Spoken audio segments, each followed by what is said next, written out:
4h22. Lá no Fórum Econômico Mundial em Davos, na Suíça, um dos assuntos de grande discussão entre economistas está baseado nas consequências da globalização. E um processo inverso, na verdade, à globalização, que é a desglobalização, com inúmeros motivadores que envolvem guerra, pandemia e fatores nacionais que podem determinar uma nova ordem bastante preocupante, pelo que dizem esses especialistas. Nós vamos conversar com a Tatiana Roque, que é coordenadora do Fórum de Ciência e Cultura da Universidade Federal do Rio de Janeiro. Tatiana, como é que vai? Boa tarde. Boa tarde. Como vai? Tudo ótimo, seja bem-vinda. Os países estão ficando cada vez mais fechados por iniciativas próprias, ou a gente pode colocar a pandemia e a guerra da Ucrânia como os motivos mais relevantes para esse estar voltado para o próprio umbigo, para as próprias populações?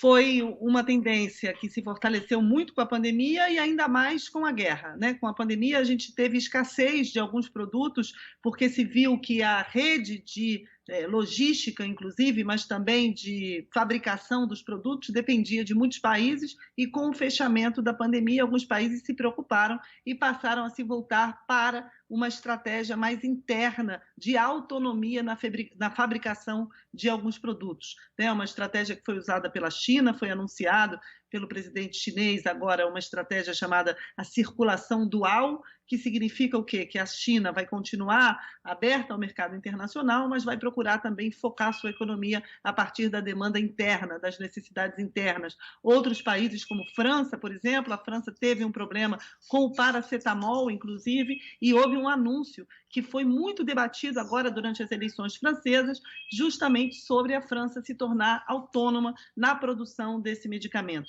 Algo que preocupou durante a pandemia, porque muitos dos insumos ativos de medicamentos eram fabricados na Índia, na China, em países distantes, e isso tornou escasso o acesso da população a esses medicamentos. Então, isso preocupou muito durante a pandemia e fez com que se começassem essas estratégias chamadas de desglobalização, ou seja, os países tentarem se tornar autônomos, principalmente na fabricação de alguns medicamentos e insumos estratégicos. Tatiana Roque, boa tarde. É claro que o Fórum em Davos, ele é ali uma reunião de endinheirados, né, principalmente do mundo das finanças e também de corporações, e que, claro, fizeram fortunas e aumentaram fortunas com esse processo de globalização econômica. Não te parece que há um exagero até cínico quando eles falam no que eles chamam de desglobalização, o que é também um exagero, né? Essa preocupação com o conceito do Estado soberano, que, aliás, na Europa tem levado muitos países a se insurgirem, muitos povos a se insurgirem contra a União Europeia, porque entendem que eles estão perdendo a soberania como nação. Não te parece aí um exagero teatral essa história de que o mundo pode sofrer consequências terríveis com esse processo, se é que há, de desglobalização? Eu acho que tem duas coisas, né? O que eu estava falando antes é mais de uma desglobalização no sentido econômico, né? Dos países se tornarem mais autônomos na produção de alguns insumos estratégicos. Mas a gente tem também um problema político, né? Da desglobalização política. Essa crítica que alguns países da Europa fazem à globalização, que deu, por exemplo, no Brexit, ela é muito impulsionada principalmente pela questão dos empregos, pela questão da imigração, ou seja, é uma questão mais política do que econômica. Então, eu faria essa diferença entre a desglobalização como uma tendência que é mais econômica, né, de algumas áreas estratégicas que se tornaram urgentes depois da pandemia e principalmente com a guerra, e que os países têm medo de ficarem desprovidos, e as suas populações também, o que é um processo natural.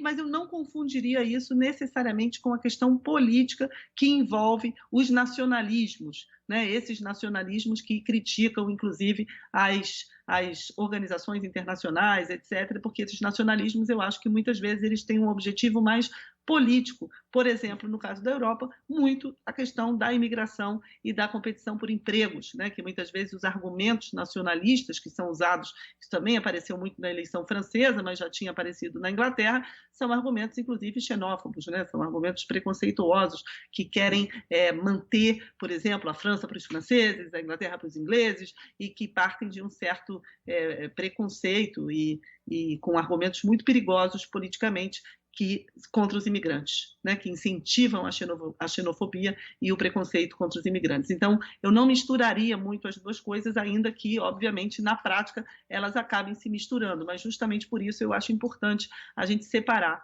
essas tendências e diferenciar bem o que é uma coisa e o que é outra. Até porque a questão econômica está sempre presente, né? Ela acaba alimentando esses movimentos políticos, né? Muitos populistas, por exemplo, que aproveitam a insatisfação econômica, o desemprego, a competição por vaga no trabalho, aproveitam para fortalecer o discurso nacionalista. Então elas estão ligadas, né? Mas um outro aspecto importante, e aí puramente econômico, é a distribuição da produção. Aquela divisão do trabalho que houve lá no século XIX, né? E que foi relatada por N teóricos, etc., e que prevaleceu, até porque ela tornava a produtividade mais alta, o custo da produção mais baixo, etc. Com a globalização, isso que você relatou há pouco, né?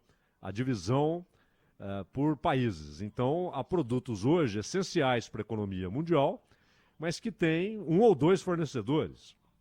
A Índia, a China, hoje a Indonésia, Laos, Tailândia, né? Países que conseguem produzir com um custo muito menor. E mesmo dentro da Europa. Então, uma empresa sai da França e vai para a Romênia, porque o custo da produção é menor, o imposto é menor, etc. Essa desglobalização não vem também de uma percepção que a pandemia trouxe, você até falou de passagem sobre isso, de que é preciso ter um certo nível de independência na produção de insumos essenciais?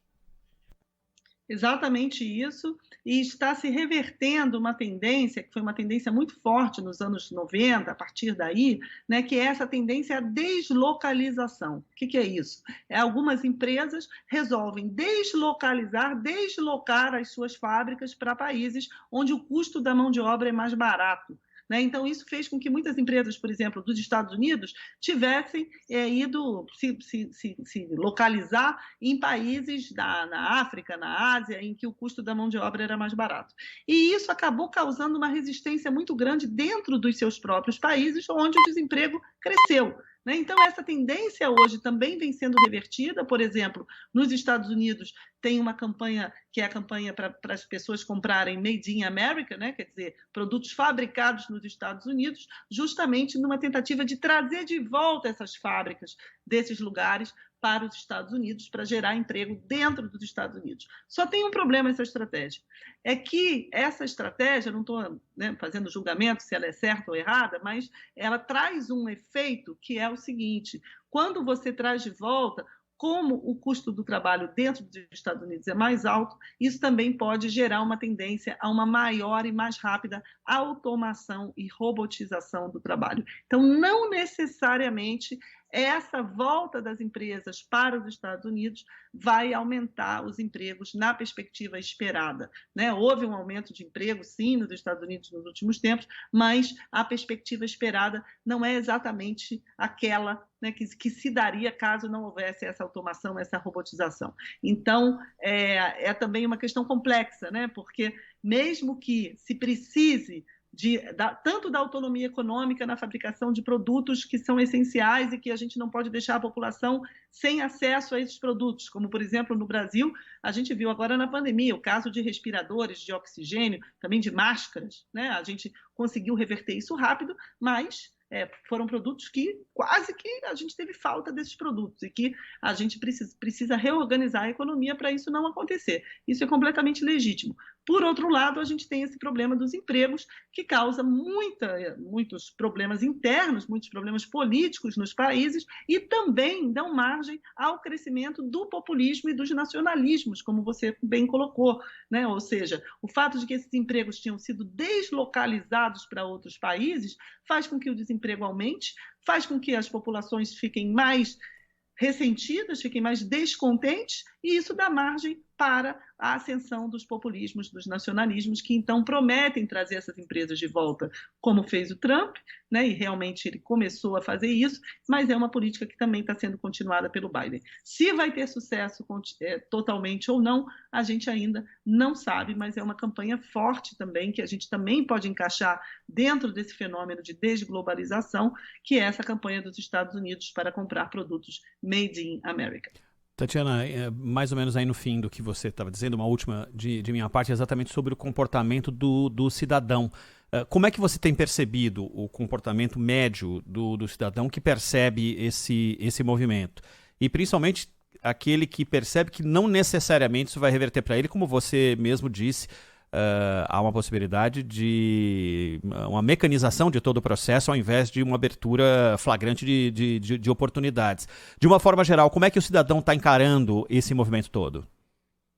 Isso traz consequências muito negativas, né? Porque isso causa ressentimento, causa ansiedade, causa descrença no futuro, que é uma coisa muito grave, e que faz com que muitas dessas pessoas acabem transformando a urna em arma, né? Como se diz por aí, ou seja, fazer com que o voto seja um voto de protesto, um voto contra, um voto que acaba sendo um voto negativo, né? Contra tudo isso que está aí. A gente viu isso acontecendo no Brasil, esse voto de protesto contra tudo isso que está aí, mas que acaba significando ainda mais desmonte, destruição, violência, que é uma tendência muito preocupante desses nossos tempos, mas que muitas vezes parte justamente da falta de esperança, da falta de expectativa, da ansiedade que as pessoas têm em relação ao futuro e principalmente ao futuro dos seus empregos, né, que é aquilo que normalmente dá acesso a uma vida tranquila, a uma vida com maior previsibilidade, com maior estabilidade, e as pessoas, quando se veem perdendo isso, elas ficam, né, com razão, ansiosas, angustiadas, e muitas vezes têm uma